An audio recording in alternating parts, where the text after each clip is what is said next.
inside its architecture. Right. We're exploring an ancient cosmic being, a forbidden romance, a catastrophic lie, a world-altering sibling rivalry, and this is the crazy part, a hidden child in Africa who holds the fate of the universe in his hands. Yeah, our approach today isn't just to recount this myth chronologically like some standard history lesson.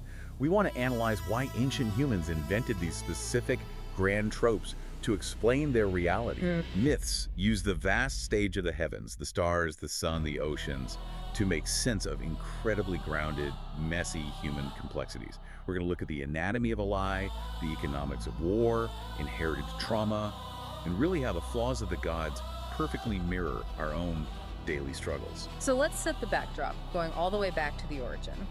Before kingdoms, before oceans even had names, there was only darkness. The Great Darkness. Right. Out of this endless void comes a being known as the Creator. He's the son of that great darkness, which is this ancient, unseen force that shaped the universe. But right away, we are presented with a classic generational divide. Yeah, the Creator is nothing like his father. Not at all. He's curious. He wanders through the cosmos and develops a profound fascination with this small blue planet called Earth. He walks among humans unseen, totally captivated by their fragile, brief lives and how they fight against the limits of time. And that fascination, that's the psychological anchor for everything that follows. The Creator, who is eternal and invulnerable, is drawn to vulnerability. He encounters a human woman named Jezebel. She carries a spark that reminds him of his own restless curiosity. For the first time in his entire existence, this eternal being finds someone who actually feels familiar. But Jezebel's life is already mapped out by human standards. She's bound by divine prophecy, chosen by the gods of Earth to marry a powerful human king. A very strict path. Exactly. But when she meets the Creator, she shatters that expectation. She chooses him. They run away together in secret, and she gives birth to a son. Son with an S-U-N, right? Yes, the Creator names him Son, declaring his kingdom will rise in the day, gifting him immense power. But the gods find out, and a child of a god and a human is strictly forbidden. It breaks all the rules. It does. So to appease these angry deities and avoid a cosmic war, the Creator has a second son, this time by the will of the gods themselves.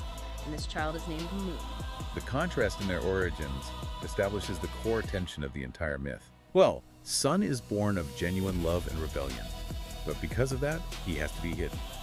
Moon is born of political duty and appeasement, and he is placed high in the silent silver light above the world for all to see. Wow. They're brothers, but they are entirely separated by the bureaucratic circumstances of their birth. They don't even meet until centuries later, when their human mother, Jezebel, finally dies of old age. Okay, let's unpack this, because this is where things go wrong. They finally meet, they choose to live together, and they start training to manage the cosmos like their father. But they are young. Very young. And Moon makes a colossal error. He is tasked with guarding the gates of his heavenly kingdom, which hold back the vast waters of the skies. One night, he gets careless and leaves the great door open. Just forgets to close it. Yeah. And the waters pour down, flooding valleys, rivers, and cities on Earth. It's an absolute catastrophe. A total disaster. The Creator is furious, demanding to know who did it. And Moon, terrified of the punishment, points right at his brother and says, "It was Sun." And the Creator already knows the truth. But he is testing Sun. He asks him, "Was it you?" Now think about the psychology of what happens next. Sun sees the sheer terror in his brother's eyes. He does. Not wanting Moon to face the wrath alone, Sun falsely confesses. He bows his head and takes the blame. I really struggled with this part when reviewing our sources. Why would Sun do that? Is it just pure nobility? Well, it's framed as nobility, but what's fascinating here is that it's actually a brilliant study in the psychology of enabling. Enabling. Yes. Sun thinks he's protecting his brother, but shielding someone from accountability usually creates a much worse long-term disaster. By taking the fall, Sun validates Moon's cowardice. He teaches Moon that deception works. Oh, wow. And the Creator recognizes this toxic dynamic immediately. He doesn't just punish Moon for the flood. He looks at both of them with profound sorrow and says, "You have both chosen lies over truth." That reframes the entire scene. And the punishment that follows is incredibly poetic. From that day on, they are forced to carry the burden of the heavens. Sun has to rise every morning to light the world with fire, and Moon has to follow each night to guard the darkness. Yeah. They take turns ruling the sky, but they can never rule it together. Not until they can stand united without deception. It's a permanent physical separation born from a single moment of enabling. I want you, listening right now, to think about how incredibly relatable that human flaw is. Think about your own life. How many massive life-altering conflicts stem from someone trying to cover up a friend or family member's mistake, only to make the fallout 10 times worse? It happens all the time. We think we are being loyal, but we are actually fracturing the foundation of the relationship. Precisely. The punishment rarely heals the underlying resentment, and that resentment just simmers for millennia. Which brings us to a major philosophical shift in the cosmic timeline. After centuries of this celestial routine, the Creator decides to take his great sleep. Every 100,000 years, the Creator leaves the world to sleep among the stars. To seek the reason the universe exists at all. Right. So he essentially abandons his creation. It feels a lot like the philosophical concept of a clockmaker god, right? The deist idea where a deity builds the universe, winds it up, and then completely steps away to let it run on its own. It is a perfect parallel to deism.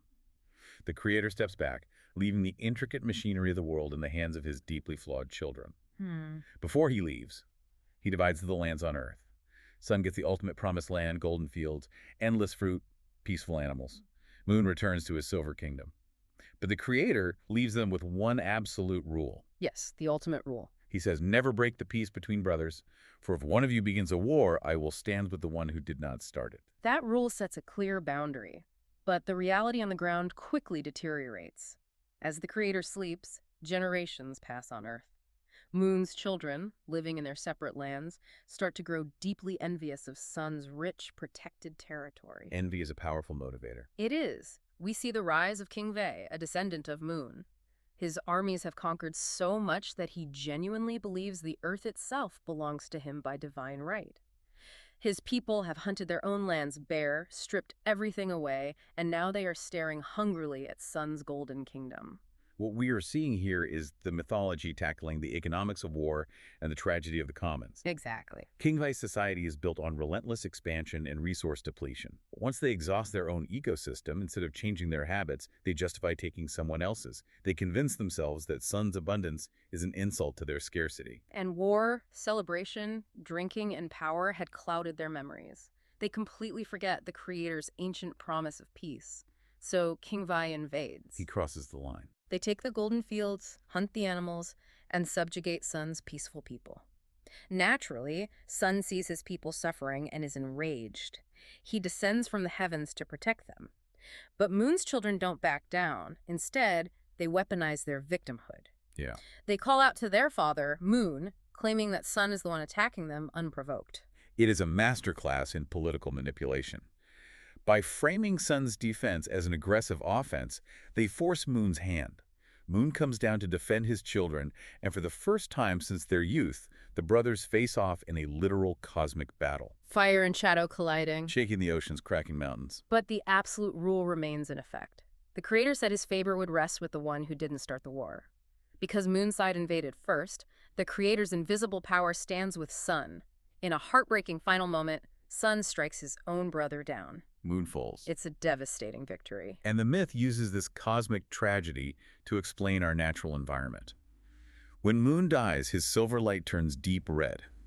This is presented as the origin of the blood moon, a yearly cosmic mourning. Right. The oceans, which had previously been calm, roar into violent, unpredictable waves, reflecting the chaos of a broken heaven. And the emotional fallout for Sun is intense. He realizes he just killed his brother. He's overcome with regret and withdraws from the world. His people feel his immense grief, so Sun creates medicinal plants from the soil. Calling plants. Yeah, plants that calm the mind and ease the heart to help humanity soften their sorrow and forget their pain, even if just for a moment. This introduces the profound concept of moral injury. Sun wins the battle. He was entirely justified by the Creator's rule, but the victory breaks him spiritually. It destroys him. The myth is telling us that in war, even the righteous victors suffer profound psychological damage.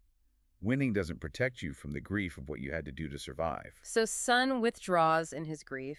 You would think Moon's death would be the end of the conflict, but Moon's surviving children don't surrender. Here's where it gets really interesting. Oh, absolutely. They realize they can't beat Sun in a head-to-head battle, so they shift tactics. They initiate a war of attrition. It's a chilling, pragmatic shift. The mythology reveals a crucial mechanism here. Sun's divine power only flows through the firstborn sons of his bloodline. Okay. As long as those firstborns exist, Sun can hear their prayers and send his strength.